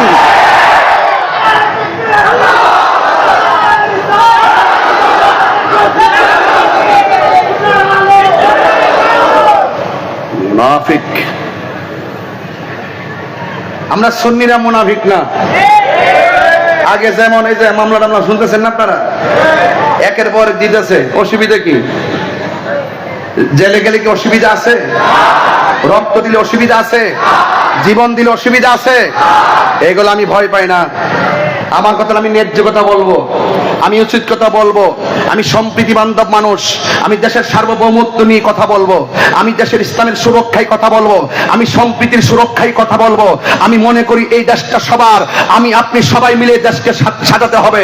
আমাকে যারা মামলা করা হয়েছে, এই মামলা যদি তদন্ত না করে এফআইআর করে আমাকে যে হয়রানি করা হচ্ছে, এটা হলো সুষ্ঠু বিচার পরিপন্থী। কথা বলেন ঠিক না বেঠে? এই জন্য দেশের আইনকে কারোর কাছে ইজারা দেওয়া যাবে না। আইন আইনের গতিতে চলবে, তবে তদন্ত সাপেক্ষে জুলুম করা যাবে না। হাত তুলে বলেন ঠিক কি না বলেন? জুলুম করা যাবে না। লাস্ট ওয়ার্নিং, জুলুম করা যাবে না। কারণ জালেম কখনো কখনো, মজলুম কখনো কখনো যদি জালেম হয়ে যায়, তাহলে তার উপরে আবার জুলুম আসতেছে। কথা বলেন ঠিক না বেঠিক? এজন্য আমার যুবক ভাইরা, আমি আপনি আমরা এই দেশটাকে সাজাতে হবে। আহলে সুন্নাত ওয়াল জামাত 53 বছর পরও আবার প্রমাণ করতে সক্ষম হয়েছে এই দেশে একমাত্র শান্তিপ্রিয় দল আহলে সুন্নাত ওয়াল জামাত।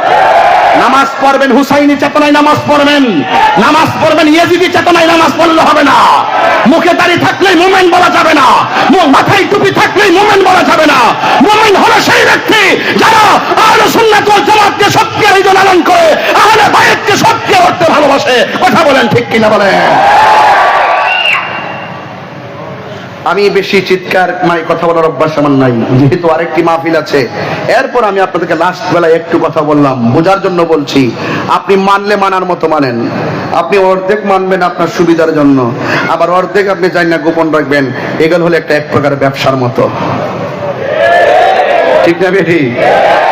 আমরা মদিনাওয়ালার প্রেমের ব্যবসা করি। মদিনাওয়ালার দেশত বলে জাগানো মদিনায় রাখি আই তো সার, বলে জাগানো মদিনায় রাখি।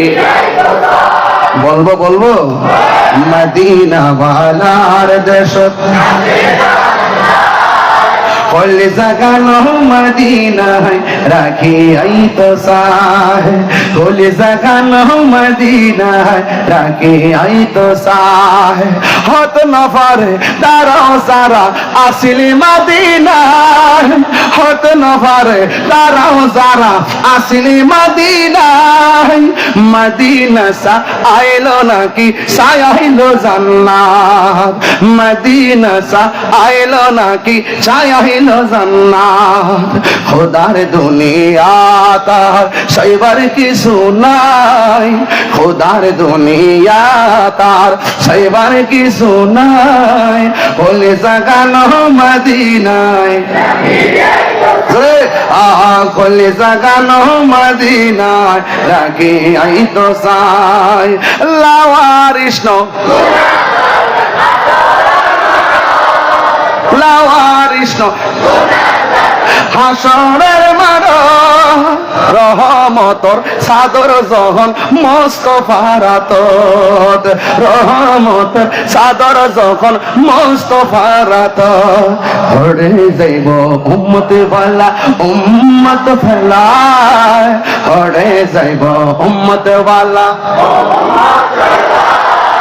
হলে জাগানো মদিনায় রাখি আই তো সাহায় হলে জাগানো মদিনায় রাখি আই তো সাহায় মদিনা ওয়ালার দেশ কলে জাগানো মদিনায় রাখি সাহায় কলে জাগানো মদিনায় রাখি আই তো সাহায় মদিনা আমার জান মদিনা আমার প্রাণ মদিনাতে আছে আমার জানের জান হাত তুললে কি গুনাহ হবে আর পকেটে একটু হাত দিয়ে মোবাইলটা নিলে কি গুনাহ হবে মোবাইলটা নিয়ে ফ্ল্যাশটা জ্বালালে কি অন্যায় হবে একটু জ্বালাই দেন না দেখি কেমন লাগে একটু মোবাইলটা জ্বালান না দেখি না একটা প্রেমের মাঠ বানিয়ে দিয়ে যায় রাউজানে আর আসতে পারি আর না পারি বেশি এসে গেছি চট্টগ্রামে তো মাহফিল দেওয়া ঠিক না মানুষের ওই সারা বাংলাদেশে টানে তারপরে চট্টগ্রামের মহব্বতে চলে এসে বারাউলিয়ার দেশে একটু মহব্বতে আরো কিছু মোবাইল কে বলছে বাংলাদেশ গরিব মাশাআল্লাহ এই মোবাইলগুলো বিক্রি করলে তো আমি 24 বছর চলতে পারবো কথা কোন ঠিক না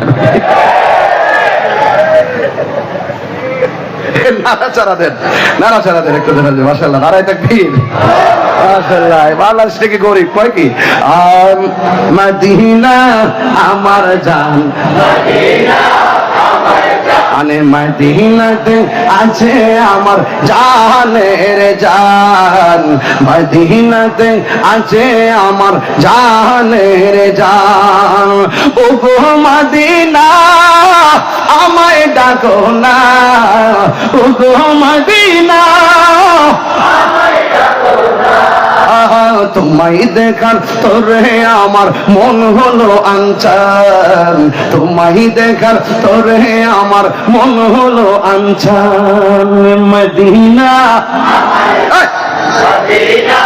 আমার প্রাণ মদিনাতে আছে আমার জানের জান মদিনাতে আছে আমার জানের জান রব্বুল আলামিন তোমারি বুকে পাঠালেন আমাদের নূরের নবীকে রব্বুল আলামিন তোমারি বুকে রব্বুল আলামিন তোমারি বুকে পাঠালেন আমাদের নূরের নবীকে সেই কারণে তোমার বাগানে সেই কারণে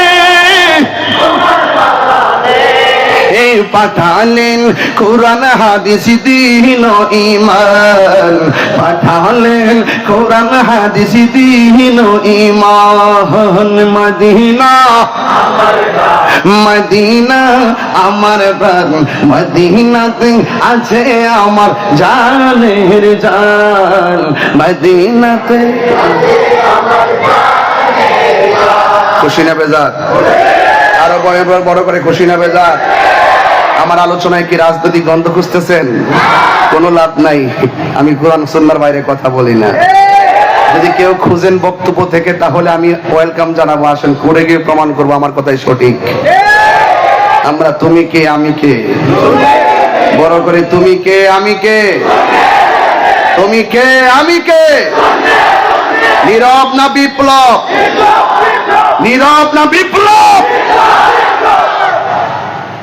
এক থাকতে হবে একা একা আমরা অনেক কিছু পারি না ঐক্যবদ্ধ হয়ে গেলে অনেক কিছু দেখাতে পারি কথা বলেন ঠিক কিনা আল্লামা শহীদ ফারুকী চলে গেছে মানে আমরা হেরে যাইনি ওরা পুটিয়ার পেয়েছে আল্লামা শহীদ ফারুকীর রক্তের ফোঁটা থেকে কোটি কোটি ফারুকের জন্ম হয়েছে চলে যাওয়া ফারুকীর জীবিত ফারুকীর চাইতে চলে যাওয়া ফারুকী অনেক শক্তিশালী কথা বলেন ঠিক কিনা দুনিয়ায় থাকা শেরে বাংলা রহমতুল্লাহ আলাইহির চাইতে চলে যাওয়া শেরে বাংলা অনেক শক্তিশালী বাঁকা চোখে সেদিকে তাকাবে না তাকাইলে কিন্তু ভালো হবে না কারণ সেখানে আধ্যাত্মিক ফাইসাল হবে কথা বলেন ঠিক না বেঠিক মান আদালি ওয়ালিয়ান ফাকাদ আযানতুহু বিল হারবে।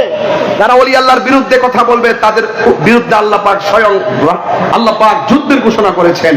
এজন্য ওলি আল্লাহর পক্ষে যারা থাকবে তাদের জন্য লাভজনক হবে, ওলি আল্লাহর বিপক্ষে যারা যাবে তারা ক্ষতির সম্মুখীন হবে। ঠিক কিনা বলেন? তাহলে ঈমান সবচেয়ে বড় সম্পদ। তারপর আমল করবেন। ইন্নাল ইনসানা লাফি খুসর, সব মানুষ ক্ষতিগ্রস্ত ইল্লাল্লাযিনা আমানু ওয়া আমিলুস সালিহাত ওয়া তাওয়াসাউ বিল হাক্কি ওয়া তাওয়াসাউ বিস সাবর। যারা সৎ কাজের আদেশ দেয়, সৎ উপদেশ দেয় এবং ধৈর্যের উপদেশ দেয়, যারা ঈমান এনেছে, যারা আমল করেছে, এরাই সফলকাম হবে। চিৎকার করে বলুন মারহাবা।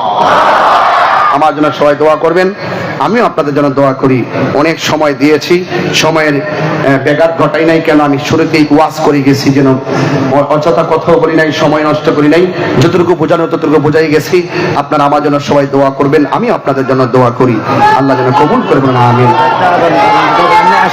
না না না না না না না না না, প্লিজ প্লিজ প্লিজ, এশারে আজান হবে, আমি পারবো না, আমি প্লিজ প্লিজ।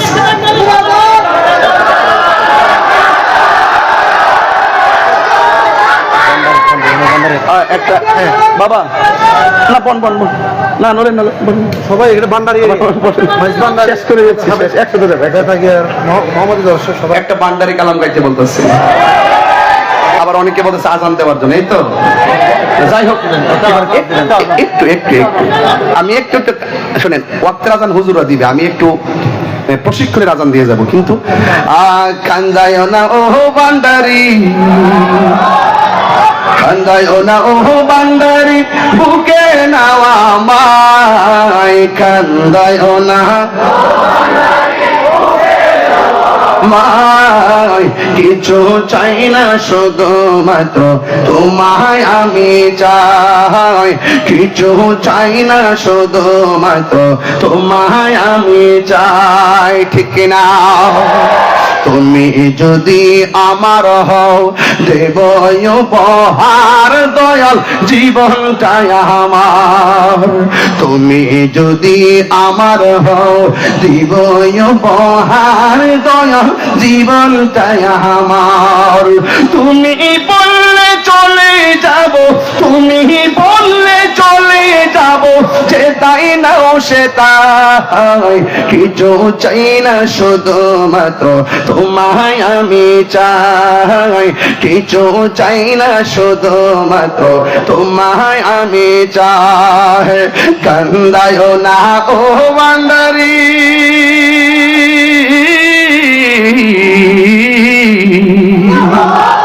কান্দায় না ও ভান্ডারি, বুকে নাওয়া মাই, কিছু চাই না শুধুমাত্র তোমায় আমি চাই, কিছু চাই না শুধুমাত্র তোমায় আমি চাই। ঠিক না? আমার হও বাবা বাবা, একটা কথা বলি, একটা কথা বলি, আল্লাহর ওয়াস্তে মা বাবার মনে কখনো কষ্ট দিবেন না। মা বাপরা যদি কষ্ট দেন, আমি তাহির হুজুর ওয়াজ শুনলে লাভ হবে না। শুধু আমার ওয়াজ না, মক্কা মদিনা গেলেও লাভ হবে না। কথা বলেন ঠিক কিনা? রাসূল বলছেন, রিদা রব্বি ফি রিদাল ওয়ালিদাইন ওয়া সাখাতু রব্বি ফি সাখাতিল ওয়ালিদাইন। পিতামাতার সন্তুষ্টিতে আল্লাহর সন্তুষ্টি, পিতামাতার অসন্তুষ্টিতে আল্লাহর অসন্তুষ্টি। মা বাবা তোমার জান্নাত, মা বাবা তোমার জাহান্নাম। কথা বলেন ঠিক কিনা?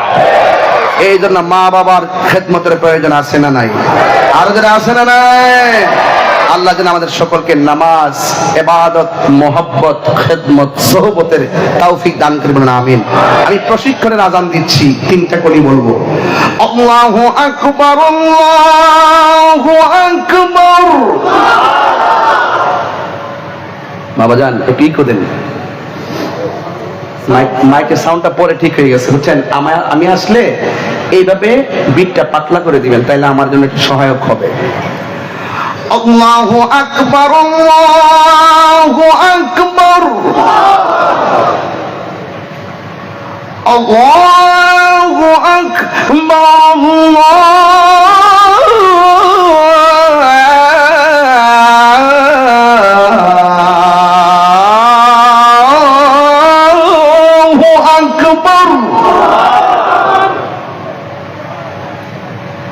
أشهد أن لا إله إلا الله وحده لا شريك له وأشهد أن محمدا رسول الله. أشهد أن لا إله إلا الله وحده لا شريك له وأشهد أن محمدا رسول الله. أشهد أن لا إله إلا الله وحده لا شريك له وأشهد أن محمدا رسول الله.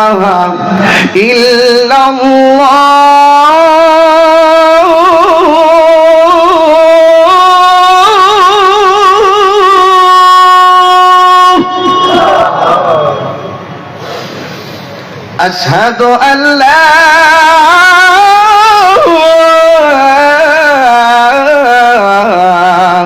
إله إلا الله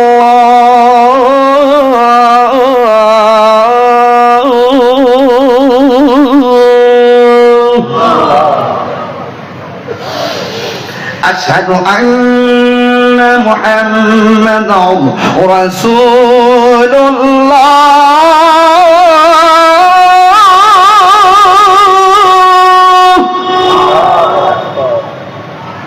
أشهد أن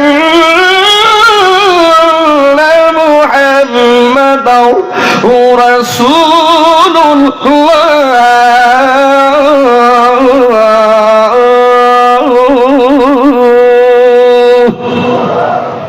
সবাই কি খুশি না বেজার? এখন আল্লাহ আকবারটা এমন জোরে আর মহব্বতে বলবেন, এই আল্লাহ আকবার ধ্বনির কারণে যেন আপনাদের এলাকার গুরুস্থান কবরবাসীর কবর আযাব আল্লাহ মাফ করে দেয়। সবাই কি প্রস্তুত আছেন? একদম রেডি আছেন তো?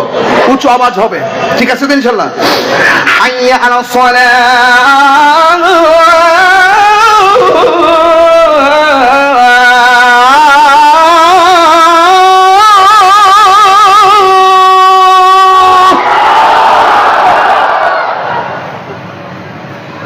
حي على الصلاة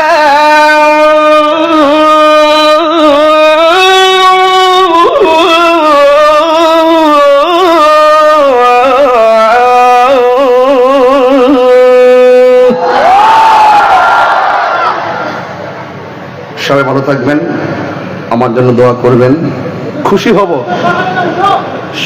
মানে খুব খুশি হব যদি 5 ওয়াক্ত নামাজ পড়েন, খুব খুশি হব যদি নেশার থেকে দূরে থাকেন, খুব খুশি হব যদি গীবত থেকে দূরে থাকেন, খুব খুশি হব যদি মা বাবার খেদমত করেন।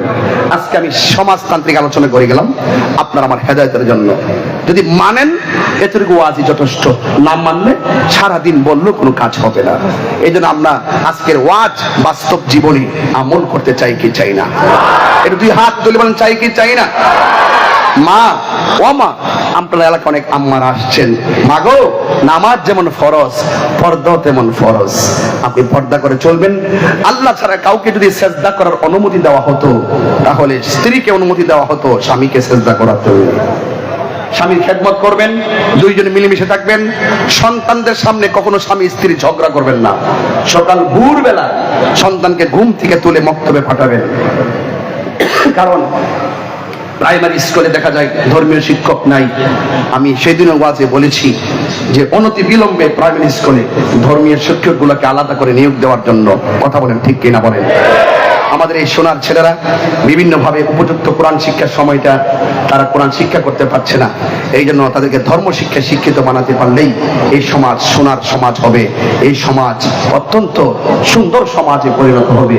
আল্লাহ পাক রব্বুল আলামিন আমাদের সকলকে আজকে যেভাবে বসিয়ে রেখেছেন, ঠিক এভাবেই নবী পাকের কদমে জান্নাতে কবুল করুন, আমিন। আসসালামু আলাইকুম ওয়া রাহমাতুল্লাহি ওয়া বারাকাতুহু। মারহাবা। এতক্ষণ যাবৎ খুবই গুরুত্বপূর্ণ তকরীর পেশ করলেন আজকের মাহফিলের সম্মানিত প্রধান অতিথি, বিশিষ্ট ইসলামী চিন্তক, আন্তর্জাতিক খ্যাতি সম্পন্ন বক্তা, পীর মুফতি গিয়াসউদ্দিন আত্তাহির সাহেব। আপনারা সবাই বসে পড়ুন। অল্প কিছুক্ষণের মধ্যে আজকের অনুষ্ঠানে সম্মানিত প্রধান বক্তা, সুন্নিয়তের বলিষ্ঠ কণ্ঠস্বর, আন্তর্জাতিক খ্যাতি সম্পন্ন বক্তা, আশিকে রাসূল হযরতুল হাসান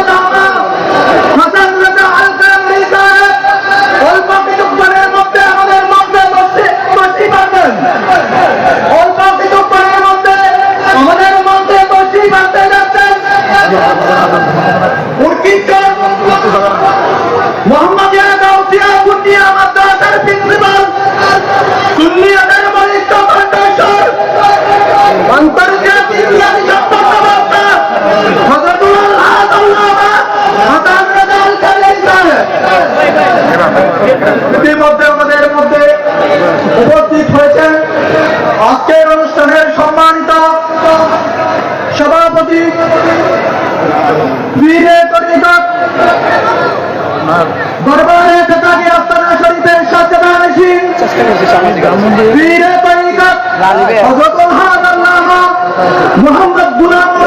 আশরাফ জাহান তাজিম মোল্লা আলী সাহেব ইতিমধ্যে আমাদের মঞ্চে উপবিষ্ট হয়েছে আজকের মিলাদ মাহফিলে সম্মানিত বিশেষ অতিথি অধ্যয়নকারী সন্তান বিশিষ্ট আমির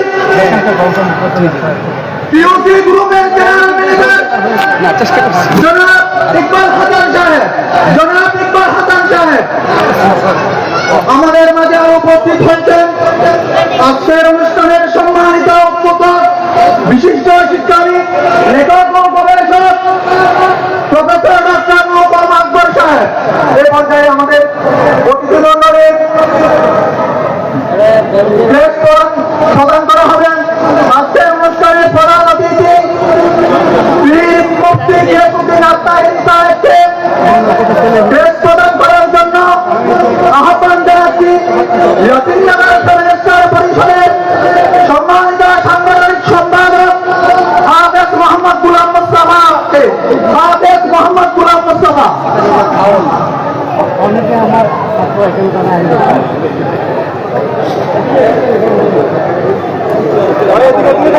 সম্মানিত উপস্থিতি, আপনারা ধৈর্য সহকারে বসেন। আল্লামা হাসান রাজা সাহেব ইতিমধ্যে আমাদের কাছাকাছি চলে এসেছেন। এরপর আমরা তফরুক আখেরি মোনাজাতের পর তফরুক বিতরণ করবো। আপনারা ধৈর্য সহকারে বসে পড়ুন।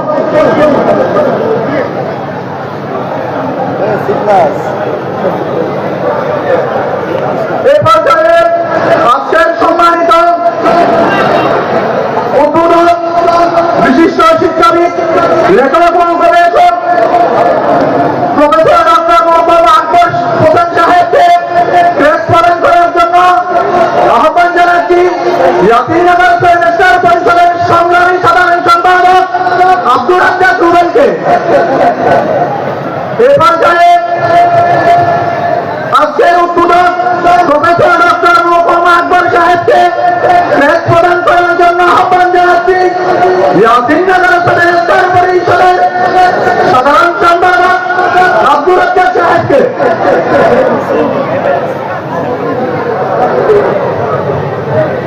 এই পর্যায়ে আজকের অনুষ্ঠানের বিশেষ অতিথি পিওসি গ্রুপের জিএম বিশিষ্ট দানাবীর অত্র এলাকার কৃতি সন্তান জনাব ইকবাল হাসান সাহেবকে ড্রেস প্রদান করার জন্য অনুরোধ জানাচ্ছি।